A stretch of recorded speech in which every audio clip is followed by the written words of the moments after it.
आप सभी, मैं आपका नर्सिंग ट्यूटर। आज आपको बताने जा रहा हूँ जीटीटी टेस्ट के बारे में, जो कि होता है ग्लूकोज टॉलरेंस टेस्ट। अगर आपने मेरा पिछला वीडियो नहीं देखा जिसमें मैंने डायबिटीज़ मेलाइटस के बारे में बताया था, उसमें मैंने आपको डायबिटीज़ मेलाइटस और उसके तीनों टाइप्स, टाइप 1, टाइप 2 और टाइप 3, जिसको GDM जेस्टेशनल डायबिटीज़ मेलाइटस बोलते हैं, जिसकी ये मेनली टेस्ट होता है उसका जीटीटी टेस्ट, जो मैंने आज आपको ये पूरा बता रखा है। इस वीडियो में आपको पूरा कंप्लीट इसका ओवरव्यू मिल जाएगा, ये आपको बड़े बड़े एग्जाम की तैयारी में बड़ी मदद करेगी।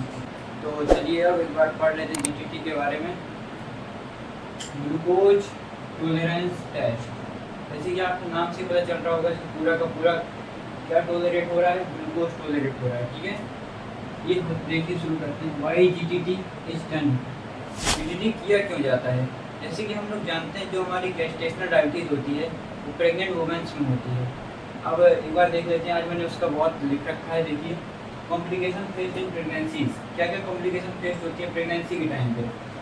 बेबीज इंट्रायूटेराइन डेथ, जो हमारे बेबीज होती है उनकी डेथ हो जाती है इंट्रायूटेराइन में। ठीक है, जिसकी वजह से हमको कौन सा टेस्ट कराना पड़ता है, जीटीटी टेस्ट उसकी वजह से होता है।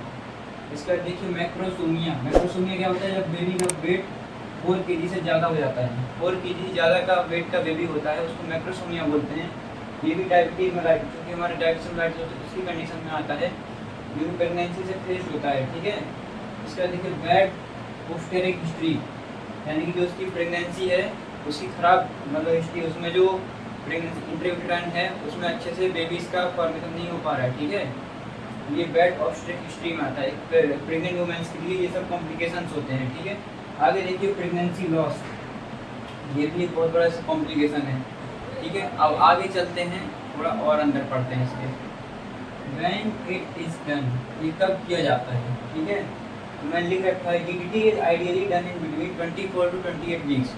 जैसे कि मैंने आपको पिछले वीडियो में बता रखा है 24 to 28 वीक्स, यानी कि trimester week of the pregnancy, जिसमें कि हमारा HPL hormone, human placental lactogen जो हार्मोन होता है वो पीक पे आता है, जिसकी वजह से हमारा ग्लूकोज भी पीक पे जाता है, जिसकी वजह से जो हमारा इंसुलिन होता है वो अच्छे से ग्लूकोज का डाइजेशन नहीं कर पाता है, जिसकी वजह से उसके हाइपरग्लाइसीमिया लेवल के बढ़ने की वजह से ये हमारा जीटीटी टेस्ट करवाना पड़ता है। ठीक है, अब देखिए ये हमारा परफॉर्म कैसे किया जाता है GTT test. At how GTT is perform, किया कैसे जाता है जीटीटी टेस्ट।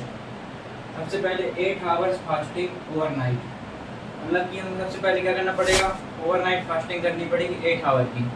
जो प्रेग्नेंट वुमेन्स होती हैं जिनका जीटीटी टेस्ट करवाया जाता है उनको सबसे पहले 8 आवर्स की ओवरनाइट फास्टिंग करनी पड़ती है। पहला step overnight fasting of 8 hours. ठीक है, अगला देखिए reach hospital early eight morning 7।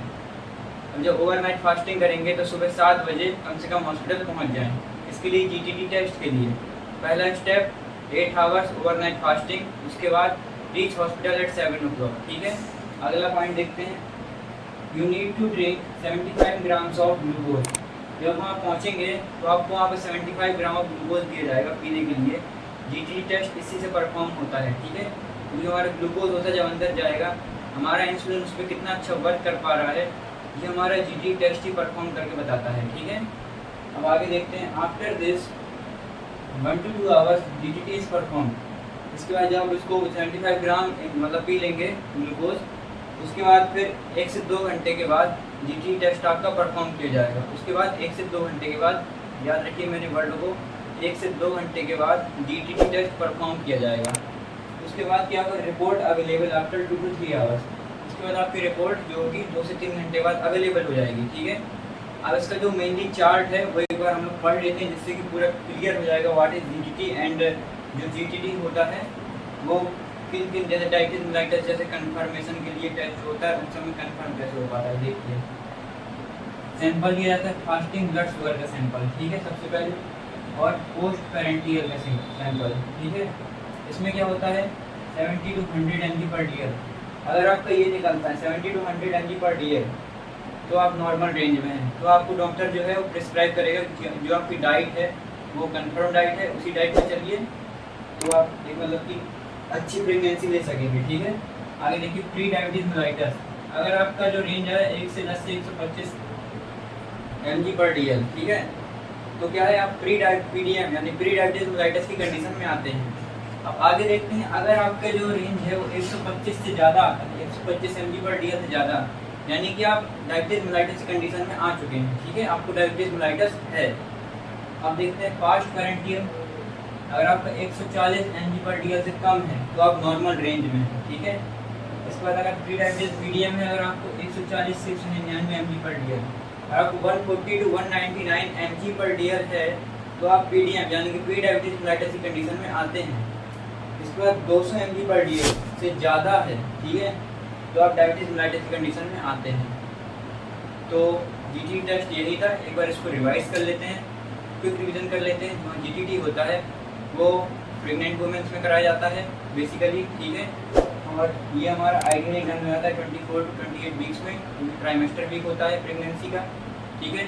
सबसे पहले 8 आवर्स में किया जाता है, फास्टिंग होती है ओवरनाइट, उसके बाद फिर हम 7 बजे हॉस्पिटल पहुंचना होता है, उसके बाद फिर 75 ग्राम ग्लूकोज हमको पीना होता है। उसके बाद उसके पीने के बाद 1 से 2 घंटे बाद जब हमारा इंसुलिन परफॉर्म कर लिया ग्लूकोज में, उसका लेवल मेंटेन कर पाएगा, उसके बाद जीटी टेस्ट परफॉर्म किया जाता है, फिर रिपोर्ट अवेलेबल हो जाती है। और ये आपका बेसिकली चार्ट रहा है जीटी टेस्ट का, ठीक है। आज के दोस्तों जीटी टेस्ट यही था। अगर आपको समझ आया हो तो वीडियो को लाइक करिए, शेयर करिए, वीडियो को सब्सक्राइब करिए, और अगर कोई भी गलती हुई हो और अगर आपको कोई भी कहीं पे गलती दिखी हो तो कमेंट बॉक्स पूरा खाली है, कमेंट करिए। तो आज के लिए इतना ही, धन्यवाद।